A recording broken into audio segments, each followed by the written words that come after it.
We have to really get this thing out where judges, DAs, parole board members have to know that they're incarcerating individuals that should be hospitalized. I should have been hospitalized before I did 21 years. I just want to see people transformed and change. I don't want to see people suffer. I suffered. That's Marchell Taylor, Sr., and this is, well, that went sideways, a podcast that serves as a resource to help people have healthy, respectful communication. We present a diversity of ideas, tools, and techniques to help you transform conflict in relationships of all kinds. In this episode, we talk with Marchell Taylor about his journey through childhood trauma, an undiagnosed brain injury, and incarceration.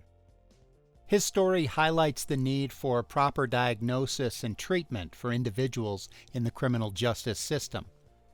It's a need Marchell Taylor responded to himself by developing programs for inmates and by his work as a screener for TBI, traumatic brain injury, and as a peer specialist for WellPower, a mental health services provider in the Denver, Colorado area. I'm Sam Fuqua, co-host of the program with Alexis Miles. Hi, Alexis. Hi, Sam. And we're so pleased to be joined for this episode of Well, That Went Sideways by Marchell Taylor, Sr. Hello and welcome. Thank you. I appreciate this opportunity to be able to share this story. I really do. I appreciate you guys. Let's get this thing going so we can inspire some lives, maybe. I think where that starts for me, Marchell, is with you telling your story for our listeners. Talk about your early years, what it was like for you growing up, and then how you ended up in the criminal justice system. Yeah. So growing up in less than valuable environments in Detroit in the 70s, 80s, and literally experiencing domestic violence, molestation at a young age, drugs, alcohol. Father came back from Vietnam. Whatever he experienced over there, his coping mechanism was morphine and heroin. And he came back from Vietnam and superimposed his disorders onto my entire family. Started stealing from my mom. And at this time, she had 5 kids. So him, of course, experiencing PTSD or whatever it was, I didn't understand it then. None of us did. We were kids. He began to teach us maladaptive ways to cope. Drugs, induced us with alcohol at very young ages, showed us how to steal from stores. And so at 6, 7, 8, 9 years old, in fact, I would even say at 10, I became a drug addict and alcoholic by 10 years old. And growing up in those environments, not understanding how to deal with stress, not having a understanding of mental health issues, especially in the and I hate to say it, but it's the truth. In minority communities, we don't understand mental health. We don't understand when a person says that you have these disorders, what it means. So, of course, growing up in those environments, mom divorcing dad and marrying another veteran that came back with not so much as the same disorder, but still came back violent and end up and would beat my mother in front of us. It literally rewired my brain to operate ineffectively throughout life. So you asked me what led me to prison is not having the right skills or tools to deal with trauma, to deal with stress. Trauma led me to prison. Traumatic brain injuries led me to prison. My environment, living in those less than valuable environments around domestic violence, around robberies, it was just in those communities. And if you don't have the right guidance, the right tools to deal with stress and trauma and traumatic brain injuries, mostly everyone in those communities was led right to prison, and the courts didn't identify that our behaviors were due to injuries, traumatic brain injuries, mental health disorders, psychological injuries. So back then when we were getting our time or growing up in those communities and judges were sentencing us, they didn't have an understanding of mental health either. You mentioned, or I had read, that in addition to the upbringing and the environment you just described, You had a brain injury yourself as a kid, right? You were in a car accident? Yeah, I was in a car accident when I was 9. And my mom, I think what they say is I was too young to really understand, but my mom, she said the gas line broke and she was backing up from a wall and trying to turn, and it accelerated and it hit the wall going like 40 miles an hour and literally totaled the car. Well, I didn't have my seatbelt on. I was strapping myself in. And of course, in those days, we're boys. You go to the hospital, they stitch you up, go back home, let us know if anything else happens. After that, I see myself getting more violent, and then now we're in Flint. So looking at, I mean, literally, so I left Detroit about 7 or 8, and moved to Flint, but was going back and forth because my dad lived in Detroit and my mom moved to Flint to get away from my dad, actually, and to go down to Flint to seek employment. Believe it or not, she was in the mental health field for 9 years and never even discussed mental health with us. But growing up, like I said, growing up in those areas and having um, the guidance of, I would say, of deceivers, what else can you expect a child to do? Right? If those are the only skills we had, drugs, alcohol, stealing, robbing, if those are the only skills that we were taught in those environments, how can you expect us to do anything else? We don't understand mental health. We didn't understand anxiety disorders. We have no idea, because first thing you tell a person that's in those communities, if you have mental health, and those times, that doesn't apply to us. That was for the white folks. And that's the truth. And so not being able to identify at young ages the TBI or the mental health issues is what led me to prison. Not understanding grief, not understanding how to deal with grief, not understanding how to deal with prefrontal cortex damage, not having any identification of a mental health issue, not understanding anything about anxiety disorders, not understanding anything about borderline personality disorders. All of these things is what I was diagnosed with after doing 21 years in prison. After doing 21 years in prison. I'd be dog if someone comes in front, and I'm a criminal justice advocate right now. I go in court and I argue cases for individuals, and I bring up mental health right out the gate. If I know you come from adverse childhood experiences, I bring up TBI, and I'm a TBI screener. So I'll collect that data and I bring it up right out the gate, because they didn't do that for me 25 years ago. They just sentenced me and gave me 25 years. I mean, I've been out about 5, but so I went throughout life suffering with these disorders and never understanding or having an identification of them or how to deal with them. Never having the tools to rationalize effectively, to reason effectively, to use good judgment. My judgment hardwired me to use ill judgment, if you want to call it. So those were the tools and skills I had. And then again, the criminal justice system punished me for my illnesses and never even gave me treatment. And DOC is not going to give you treatment. They're not going to do anything but lock you in a confined cell, because they look at your behaviors as defiant and not as that this person has an illness and need help. And I'd like to say this: if I was a judge and your file came in front of me and you came in front of me, I would know right away that this person ability to reason or rationalize is not in place, because you wouldn't be in front of me. If you had the ability to use good judgment, if you had the tools to plan effectively, to play effectively, to reset yourself effectively back to baseline state of safety, you wouldn't be in front of me. But most of us that come from those communities live in survival mode. Brains, bodies, minds, parasympathetic, sympathetic nervous system stuck, frozen in survival mode. How do you expect someone to do anything different than what they were taught? So that's what led me to prison. Did 21 years and came out, and 36 days later, I robbed a Papa John's pizza and went back facing life in 2016. And if I heard you correctly, it was not until that offense that put you back in prison that someone in the criminal justice system thought to take into account that you might have a brain injury or other issues? David Kraut, he was a public defender.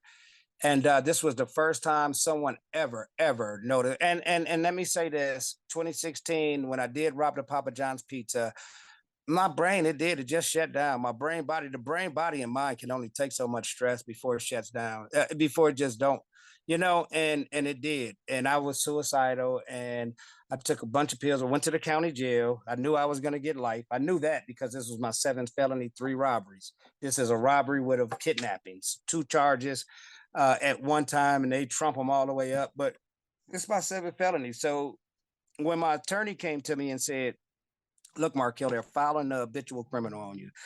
You have 7 felonies with these 2. You have 3 robberies. How did this happen? And I just broke down. I cried. He opened the laptop, showed me the videotape of it, and he asked me, how did it happen? And I said, I don't know, man. I said, I just know I can't go back and do life. And I just broke down and started crying. I said, I want to apologize to that person. I just broke down and started crying. And he said, you know what? He looked at my paperwork. He said, you just did 21 years in prison. He said, how long did you do straight? I said, almost 15 straight. He said, then you got out and went back for another 3 and you got, I said, yeah. He said, I know exactly how this happened. You have mental health issues, man. You don't know how to, you don't even have any skills or tools to live in society. He said, but guess what? I'm gonna send you to this program. If you don't mind going, I'm gonna send you to the men's transition unit at the old county jail, Denver County, and they're gonna help you. He said, you let me worry about this case. He said, I'm gonna go talk to these people because you did a lot of time and they can't expect you to come home and have the tools. He said, you need mental health issues. You probably have traumatic brain injury and everything. Let me set you up and send you over to the old county. I was downtown at the Denver County jail. I said, yes, please, whatever will help. So they sent me over there to the men's transition unit and they gave me an assessment, brain injury alliance that came down, gave me a TBI assessment, screening, everything, and then determined that I had prefrontal cortex damage. I didn't know any of it. I didn't even know what a prefrontal cortex or a frontal anything.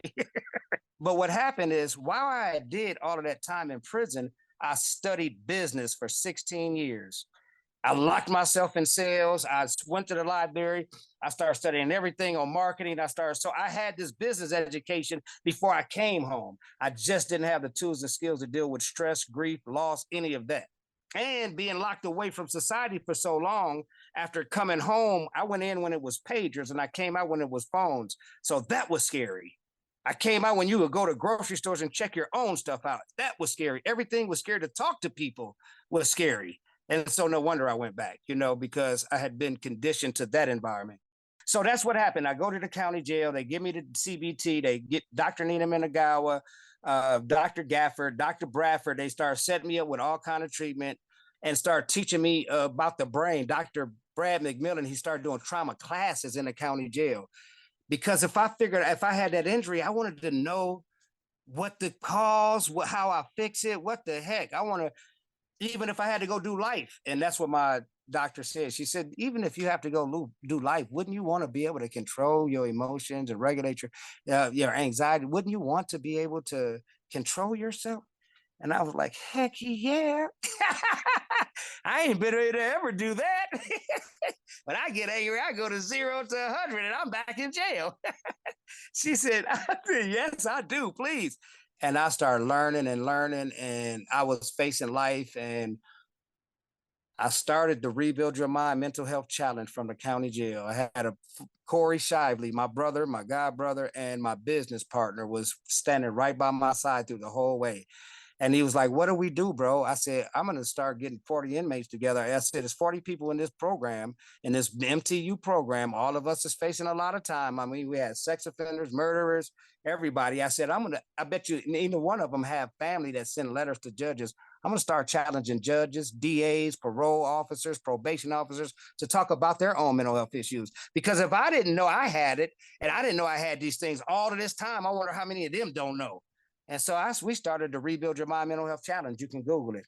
And we made history with it, actually, in this state. The first inmates that ever started a campaign and a mental health challenge from the Denver County Jail. You can look it up. And so 40 letters started going at all of our judges, challenging those judges to talk about their own mental health issue. 40 letters was going to parole officers every week, to where the parole board said, okay, stop sending the Rebuild Your Mind stuff. We don't know who that is, and they're doing that.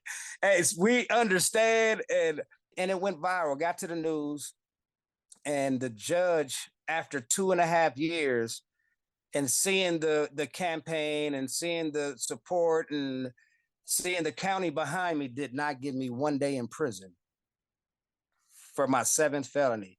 Gave me 8 years mental health probation and 16 years suspended, and said, if you do come back, it's going to start with 16. But Markel, with the support that you've secured while you were in this county jail and the doctors you have and the treatment you received, I'm going to have to go on the side of treatment today. And I'm not going to give you 1 day in prison. Changed my life forever. And I was already changed. I already had treatment. So the difference was I was able to, I studied the brain at that time for 2.5 years. I studied not just my injury. I just became enamored with the brain as I started studying. I was like, oh, wow, this is what PTSD is. This is what the amygdala is, amygdala damage. This is I just really got into it. Dr. Bessel van der Kolk was one of my biggest inspirations. I studied his book. And as I did, I went and explained to that judge also vividly like a doctor, because I literally just really studied. And he said, I've never heard an inmate explain the brain or brain injuries like that. And he looked at the DA and said, you know what? I understand the severity of his crime. He said, but I also understand the power of treatment. And we've never heard an inmate talk like this and have come in here. And I've seen, because I've been going back and forth to him for 2.5 years. So he's seen the progress. And I came home, got with DU, and been partnered with DU ever since. Professor Kim Gorgans, we called our Wonder Woman of Brain Science, and the Graduate School of Professional Psychology got behind the Rebuild Your Mind campaign, supported the bill that I wrote. I wrote a bill while I was in prison to get TBI screenings in DOC. Now they're doing it at Vista. I just felt like if I didn't know and they kept punishing me for my sicknesses, someone else, we have to really get this thing out where judges, DAs, parole board members have to know that they're incarcerating individuals that should be hospitalized. I should have been hospitalized before I did 21 years. I just want to see people transformed and change. I don't want to see people suffer. I suffered since I was 6 years old, I suffered. And I went through that suffering. And in prison, and what soothed that suffering is I found education is soothing. But when I came home, I was a highly educated, mentally ill parolee with a traumatic brain injury and didn't even know it. That is an amazing story, and thank you for sharing it. And Markel, first, I want to just applaud you for the work that you've done. You have changed the whole paradigm, because the whole system is built on this mythology that everybody's on a level playing field, that people make conscious choices to do the things they do. And what you've just said is no. Our brains get structured and programs in certain ways because of the environments that we're in. So thank you for explaining that so well, and for talking about what can be done to move people into a deeper understanding about behavior, human behavior. Thank you for that. Wow, And, thank you. yeah, so you are literally changing the way people see criminal justice, behaviors that are deemed criminal, and all of that. So thank you. And thank you. I did want to ask you a follow-up question. Rebuild Your Mind. So is that the program that you put together? Can you say more about that program? Me and my business partner and my god brother, when I was facing that life sentence, when you're facing that kind of time, you're grasping for any lifeline. It's like, God, I just did 21 years. I'm going to go back for the rest of my life. And now that I was getting the treatment, I told Corey, I said, let's see if we can't do a Rebuild Your Mind challenge. And that's what the challenge was. I said, because we want to rebuild the mind of individuals in the criminal justice system. And how many individuals out there that's going to the service with traumatic brain injuries before they get to it? How many officers shooting kids and had traumatic brain injuries? How many judges had traumatic brain injuries, mental health issues? So we were like, I said, bro, we could do the Rebuild Your Mind. He's on the outs. I'm on the end facing life. So he's looking it up on Google. He said, there's already a Rebuild Your Mind. I said, is there a Rebuild Your Mind challenge, a mental health challenge? He said, nope. He said, okay, bro. And so we did it. And this is what happened. When we started doing it, And from that program, MTU, we secured the support, and he's like a brother to me today. His name is Deputy Mike Jackson. He is a 30-year deputy at the Denver County Jail, and he's the president of the Fraternal Order of Police, Lodge 27. He said, I will back you. He said, we've never seen an inmate promote mental health. And he had been knowing me for years because when he started, I was shortly coming in. So we kind of grew up together in that dang thing. But when he seen me, he said, Markel, aren't you tired of this? I said, yes, I am, bro. And he was like, well, you're in the right program. And he said, and I'm going to support you. He said, go call your brother, tell your brother that the Fraternal Order of Police is going to support your campaign while you're incarcerated. And I'll meet with him and do the first challenge. I said, are you serious? So he met my brother on the outs. That video got to, so then that's how it kind of got to the news, because they seen that we had the Fraternal Order of Police, and he came to court for me and everything. And we built a bond.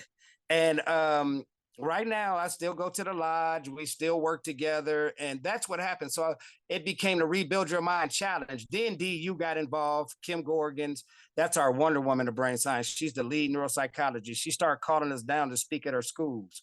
And then in this January to March, she gave us 31 students, forensic psych students, to help us rebuild your mind out. And so it's been a traumatic journey, but it's also been dialectical. It's also been an amazing journey when you can finally live in the power of wellness. And that's what I promote: treatment. Get the treatment, please, because it transforms your life. I live a very healthy and pretty good life. I like to say that. And it's because of the treatment I finally received, the identification and the support. I've had a lot of good mental health support. So you've talked about the power of information, the power of treatment, and I also think I'm hearing you say the power of relationships with people. Yeah. That's kind of what was my journey. It was building those relationships. And also the relationships came when I was able to understand, like when you tell a Black person or Mexican or people of color that they have mental health issues, I always say this. Most of the time they're going to say, yeah, right, I don't have no mental health issues. I just need more money. You could go to a prison and ask 100 inmates that are facing life, do they have mental health issues? They're going to tell you, nah, I ain't got no mental health issues. Dude shouldn't have tested me like that, or he shouldn't have did that. But if you go to those inmates and say, hey, do you feel agitated inside all the time? And have you felt that way for a long, long time? And they'll say, yeah, I have. Do you find yourself snappy all the time? And they say, yes, I do. Have you found yourself feeling in fear all the time while you be in these cells? Hell yeah, I do. That's mental health issues. You can't tell a person they have it as undiagnosed. Undiagnosed is the inability to see our own illnesses. And it's only because the way it's explained.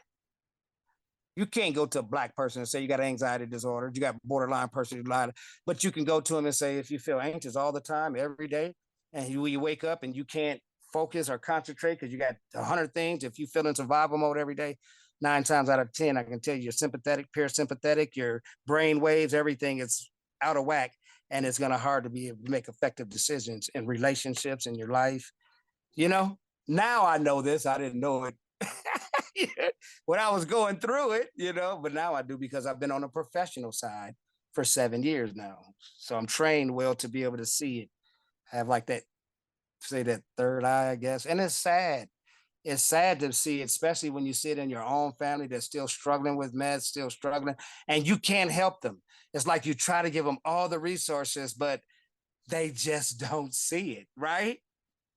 Markel, I think in the Black community and maybe in other communities of color, to say that you have mental illness or mental health issues, there's such a stigma attached to that.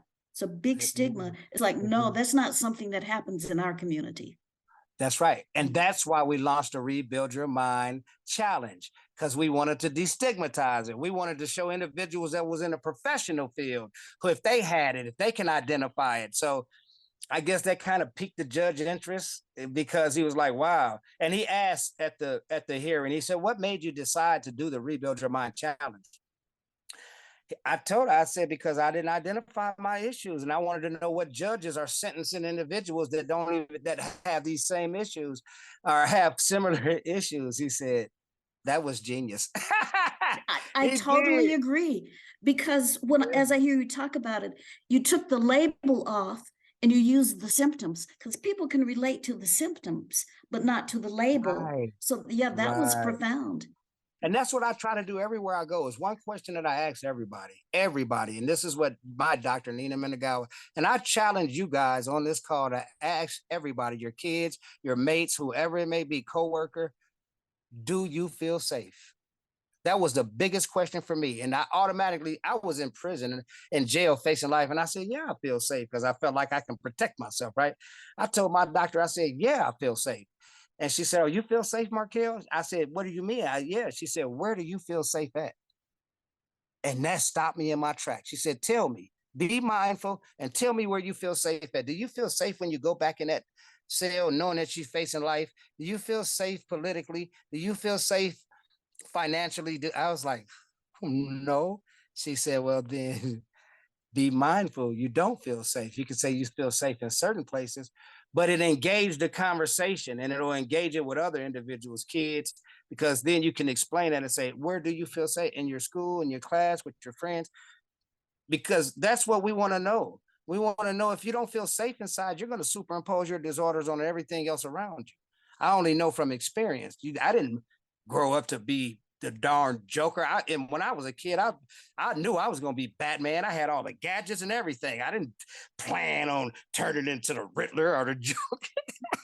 I didn't. It made that trauma transform me into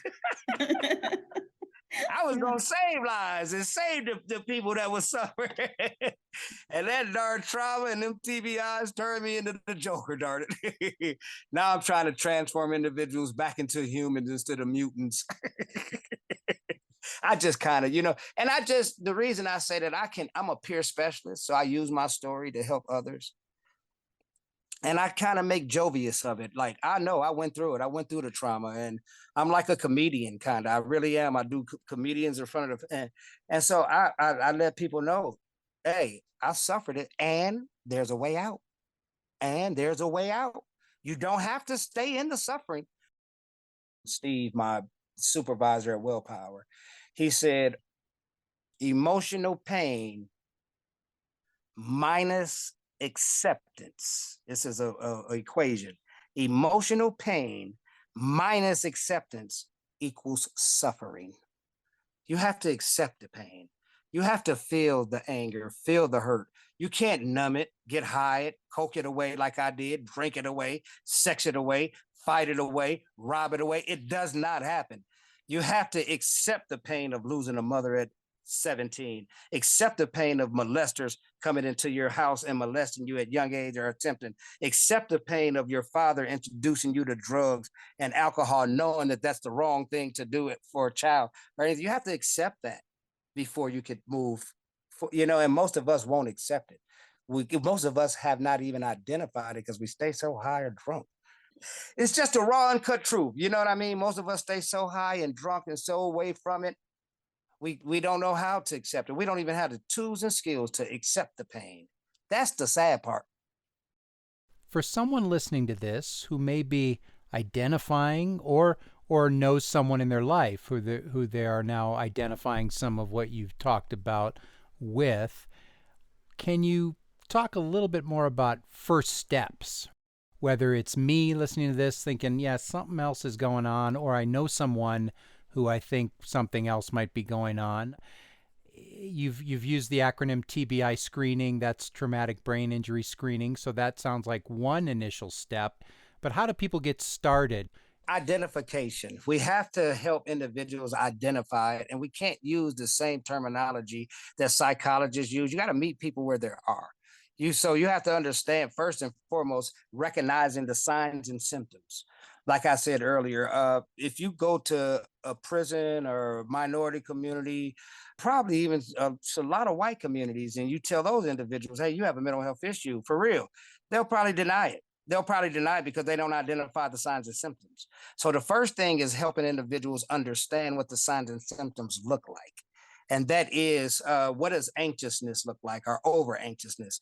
What does being too reserved look like, or when you have a child or a mate, someone stuck to where they're afraid, are stuck in fear. And so they're afraid to talk to someone, afraid to set boundaries, of helping individuals understand it, what it looks like first, from a basic understanding, and not maybe a psychological understanding. We got, like I said, you got to kind of meet people where they at. So if you go to them and say, hey, look, do you feel like you can't sit still for 2 minutes or one? And they say, yeah, and it's okay to sit still, and they feel it. First, letting them identify what's going on in their bodies. I always do this: 3 minutes, sit still for me and scan your body. First and foremost, people say they feel good, you feel good. Let's see where you feel good at internally first.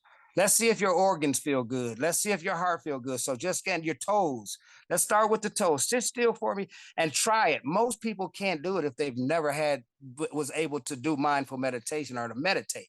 It's not coming from ours because we've been given gas, all go, anxiousness most of our life because of survival mode, lack of resources. So we've been in survival mode most of our life.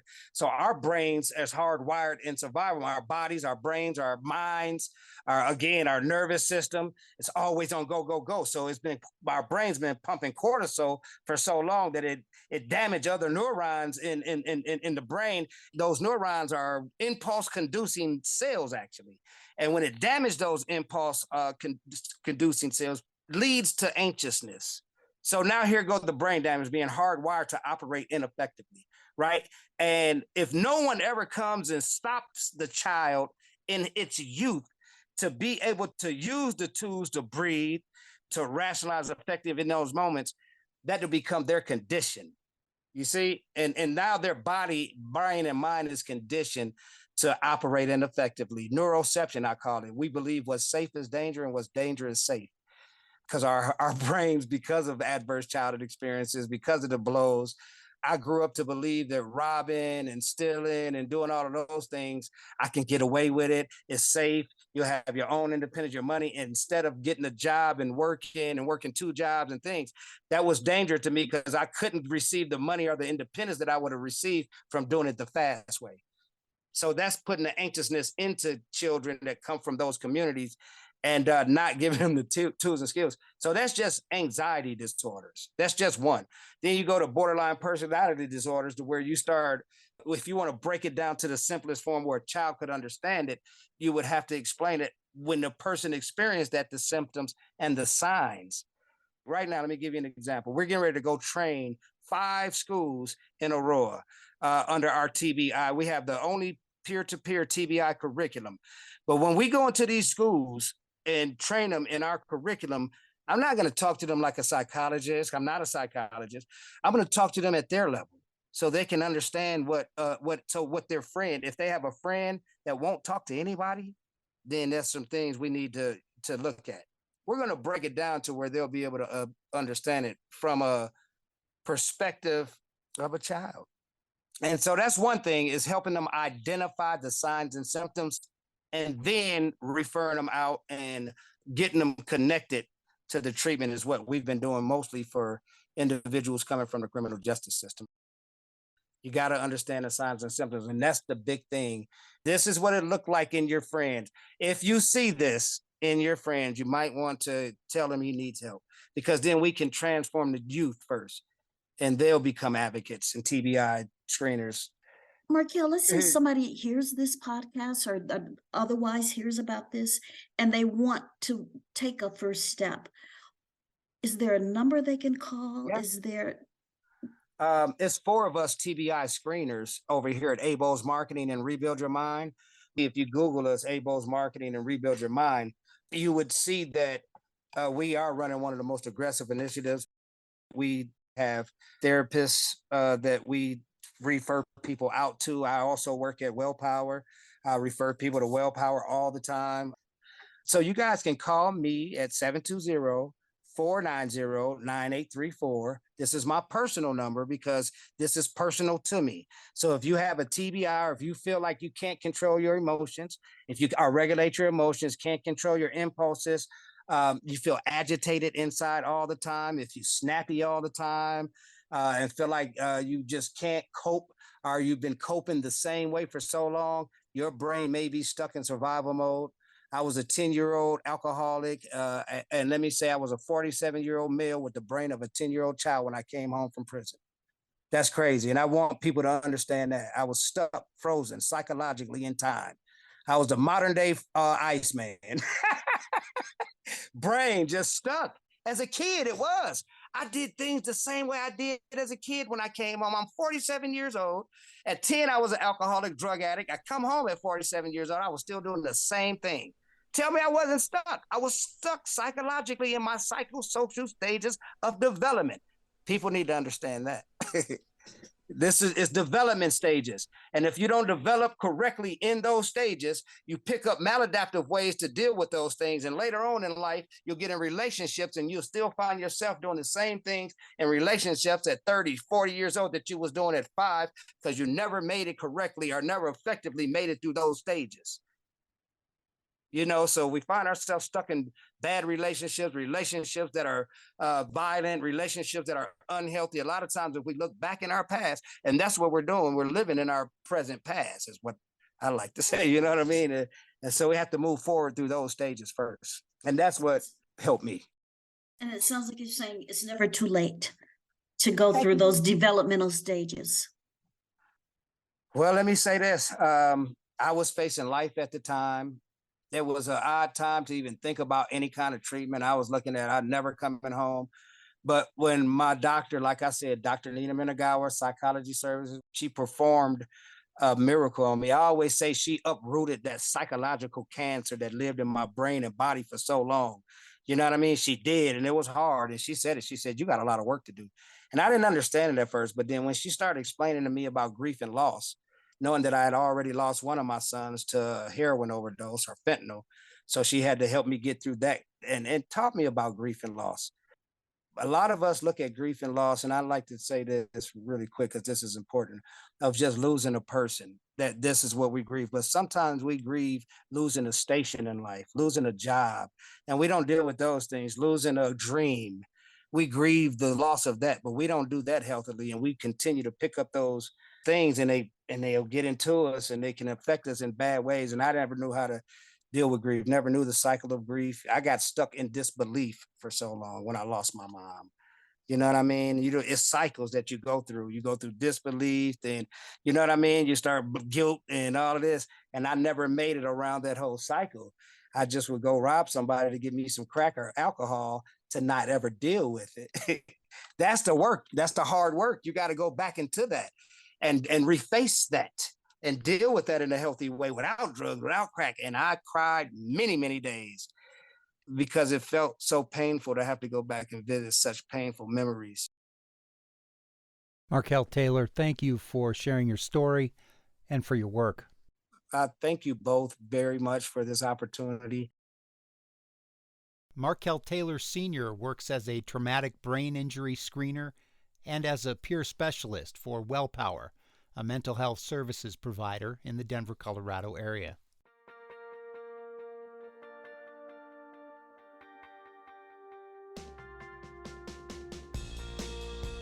Thanks for listening to Well, That Went Sideways. We produce new episodes twice a month. You can find them wherever you get your podcasts and on our website, sidewayspod.org. We also have information on our guests, interview transcripts, and links to more conflict resolution resources. That's sidewayspod.org.